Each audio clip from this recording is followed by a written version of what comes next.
And now I want to introduce to you a familiar face, maybe, for people who live in Bournemouth, to everyone, including the police there.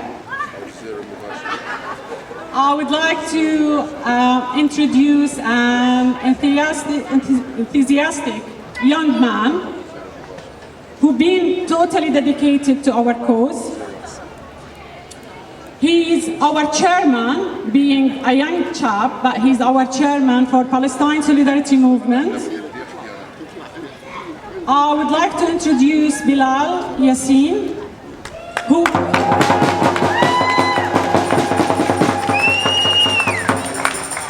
Bilal can be hot-headed most of the time, only 99% of the time, but his fiery commitment, his chance, his energy have been driving our group and the city to where we are.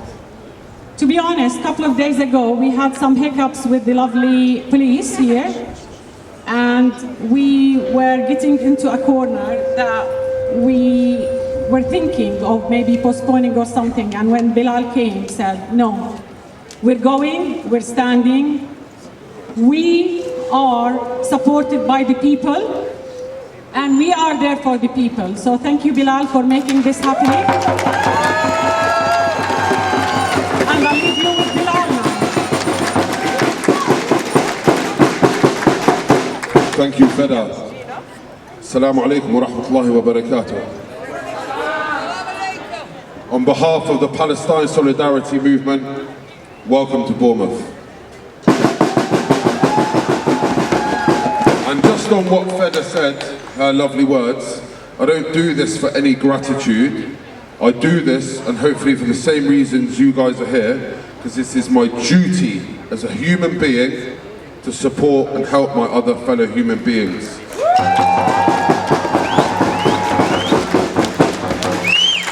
What a magnificent turnout we have. MashaAllah, what a magnificent turnout we have. And that is obviously a representation of how we feel. I don't think Bournemouth has ever had a demonstration or a rally as big as this. So well done to all of you.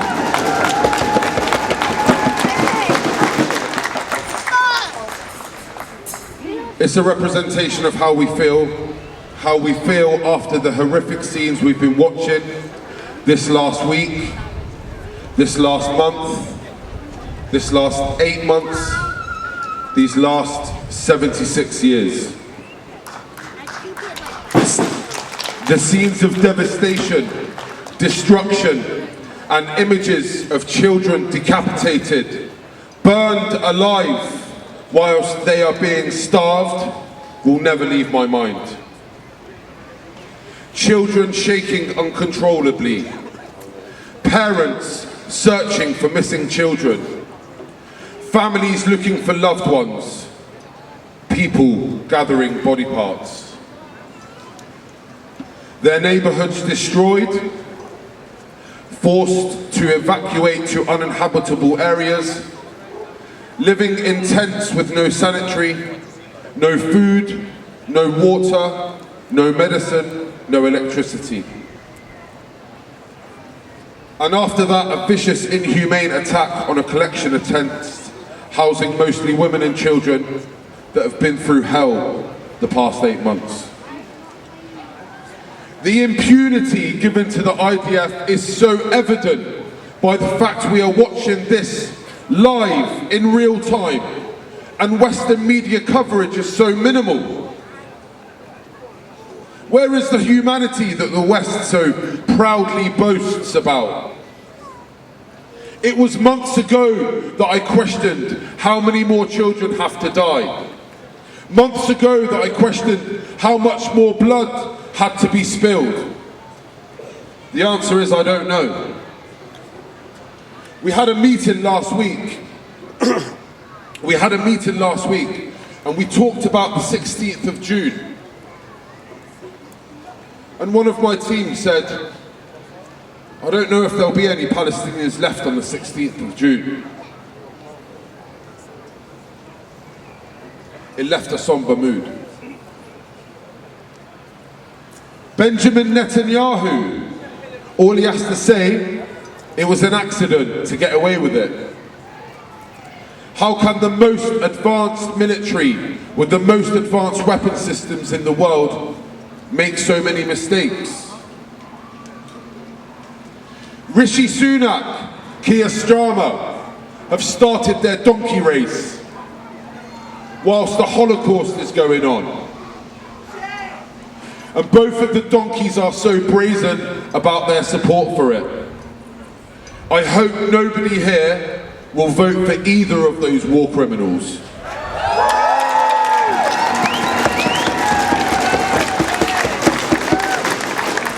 You cannot erase the history and you cannot remove the context. 1990, a significant year. The end of apartheid in South Africa. A victory for humanity. The world rallied. People made their feelings known. They demonstrated, they protested, and they took action, which ultimately forced governments to act. And the dismantlement of the apartheid state of South Africa happened. Which is why I am confused. Did they not learn? Or did they just not care? Unbelievably, the decision to twin our town with another in an apartheid state came just after 5 years of the collapse of apartheid in South Africa. In 1995, Bournemouth was twinned with Netanya in occupied Palestine. For over 25 years, Bournemouth residents have marched, signed petitions and submitted letters to the council and the twinning committee, but until now they have been ignored. Until now. It is now surely the time for BCP Council and the twinning committee to urgently review this arrangement and to take action. And despite what pushbacks and excuses they keep giving us, we will not stop until at least the bare minimum they suspend twinning status.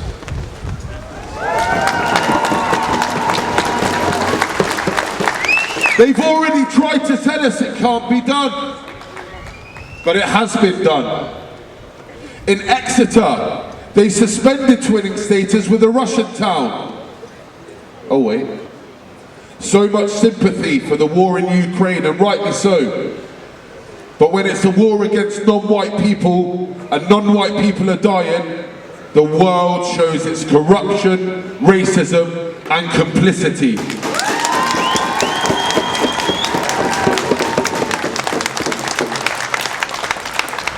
The UK's top lawyers have warned the government that they could be taken to international courts for aiding this genocide. And BCP has its part to play in that. Factories that weapons or components for weapons are designed in are not welcome here. Their offices are not welcome here. Complicity in genocide is not welcome here. Profiteering from genocide is not welcome here. Bournemouth's twinning status with Netanya is not welcome here. And BCP is complicit. By remaining twinned with Netanya, it acknowledges the ethnic cleansing that took place when the town of Khalid was renamed Netanya. Netanya, after a Jewish American, Nathan Strauss, who funded the white colonial settlements there. So this is why today we officially start our campaign for the untwinning of Bournemouth with a city in an apartheid state. And it also signals our hand-in-hand campaign to twin Bournemouth with Gaza City.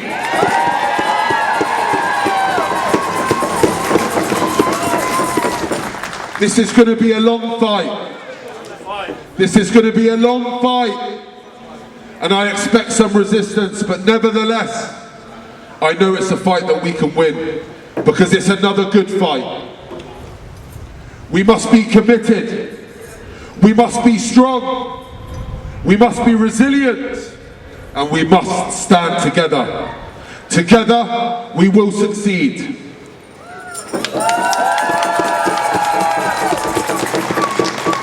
We have started a petition. The petition will be posted on our socials and our website shortly, and we will direct you to that. I've made a chant up in relation to the twinning. So when I say untwin, you say apartheid. Untwin! Untwin! Untwin! Untwin! Untwin! Untwin! And I've made a variation of another.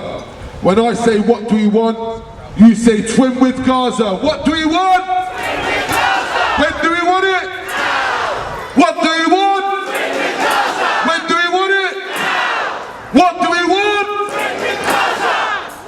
Can't hear you. The council can't hear you. What do we want? Twin with Gaza! When do we want it? Now! What do we want? Twin with Gaza! When do we want it? What do we want?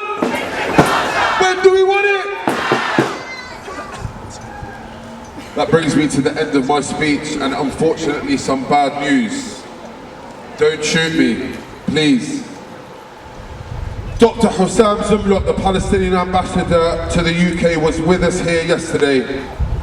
We met with him and we recorded a video on the importance of twinning with Gaza and untwinning with apartheid. Unfortunately, he had to leave because of his own security reasons. He is deeply saddened and extends his full apologies and promised to come back again. But nevertheless, we have him on the phone, ready to address you, so please let me introduce by live feed Dr. Husam Zomlot, the Palestinian ambassador to the UK.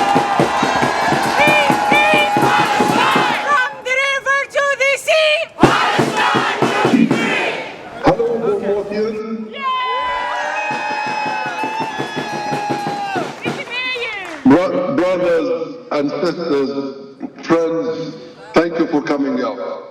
And thank you to the organizers, the Bournemouth Palestine Solidarity Movement, and all those who organized today's very timely rally. I have been several times in your beautiful coastal city, and I have to say I have been touched, inspired by your hospitality, by your energy, and by your solidarity. You have been powerful voices against Israel's genocide in Gaza. Your activism has resonated. The desperately sad but incredibly moving 5-kilometer line of children's clothing on Bournemouth Beach, representing the thousands of children Israel has killed in Gaza, shocked the world, shocked our conscience into action against the genocide and the mass murder of children. I thank you for this, for focusing minds on the criminal loss of life in Gaza, for focusing minds on Israel's attempt to deprive us, the Palestinian people, of any hope or dignity for the future, for focusing minds on your government's abdication of responsibility when faced with this, the 21st century biggest deliberately engineered humanitarian crisis. For focusing minds on Israel's genocide, because that is what it is. When you destroy an entire territory, 70% of homes, 80% of schools, every university, almost every hospital and clinic, when you target agricultural land, industry, libraries, bakeries, churches and mosques, when you kill indiscriminately, when you throw 2,000-pound bombs on people sheltering in tents in Rafah, when you kill and wound nearly 120,000 people, most of whom are women and children, When you force 1.7 million people into displacement, destitution, and despair, and when you impose a famine on 2.3 million people, this is a genocide. Yes.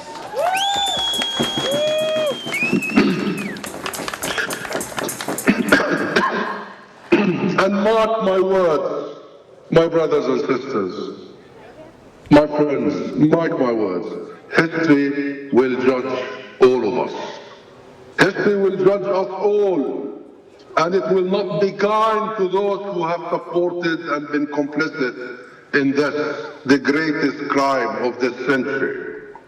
It will not be kind to those who have been silent as they have watched this horror, this genocide unfold in real time, on the screens, on the social media, even poor as mainstream media has been and continues to be on their TVs and on their newspapers. It will judge you too, my friends. History will judge you too. History will hail you as among those who loudly and proudly proclaim, "Not in my name." Thank you for each and every one of you.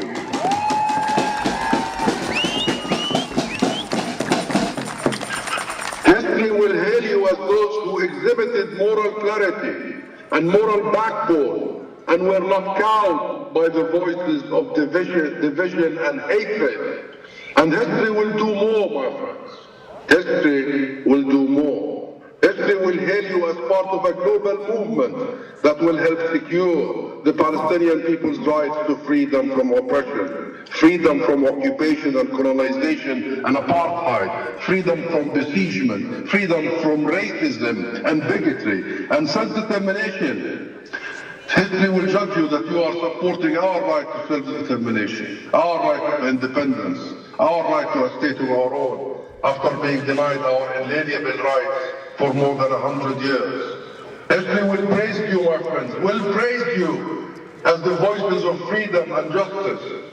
And those who challenge the global rules-based order that is being pushed to its limits by Israel's criminal disregard for international law, criminal disregard for the sanctity of human life, its criminal disregard for our common shared universal values, a disregard in which it has been shamefully supported by a handful of countries around the world. Yours, my friends, yours are the voices that will ensure our own government's commitment, your government's commitment to the rules and the values of the international system. Yours are the voices that will demand from your government that it imposes an arms embargo on Israel now. Arms embargo on Israel now. And sanctions on Israel to compel compliance. Yours are the voices that will prevail on your government to formally recognize the state of Palestine. The state of Palestine will be free. Palestine will be free. We will have our independence. Jerusalem will be our capital. Our refugees will return to their homes. Whether the British government recognizes the state of Palestine or not, the state of Palestine will be free. We will have our state. It is more about the British government than it is about us. And it is the historic obligation, the moral obligation, the legal obligation since the infamous Balfour Declaration that promised our land without consulting us and turned us into minorities when we were 98% of the population. This is a moment for the UK government to correct that historic injustice and recognize the state of Palestine. And my friends, we will never waver, I assure you. We will never waver. Yours and your voices with us will help us, the Palestinian people, to stay resilient. You give us hope, because every time we see you in Bournemouth, in London, in Glasgow, in Edinburgh, in Cardiff, and all over the place, it's one message: we are not alone in this. We are together. And to never waver in our determination to secure our rights equal to others, and not only for ourselves. Our fight, our struggle, 100 years old struggle, is not just for ourselves, it's for you and for everyone, because justice in Palestine is about justice everywhere, my friends. Justice in Palestine is about justice everywhere. And I want to assure you that if we accept less rights, if we accept to be second-class citizens on our own land, we would have given up your rights, not only our rights. And I promise you, we will never, ever accept anything less than equal rights to all nations. And I thank you. I thank you for all that you have done. And I thank this great city of Bournemouth for all that you have done and all that you still do. And I hope we will work together. We will march together until I see all of you very soon in a free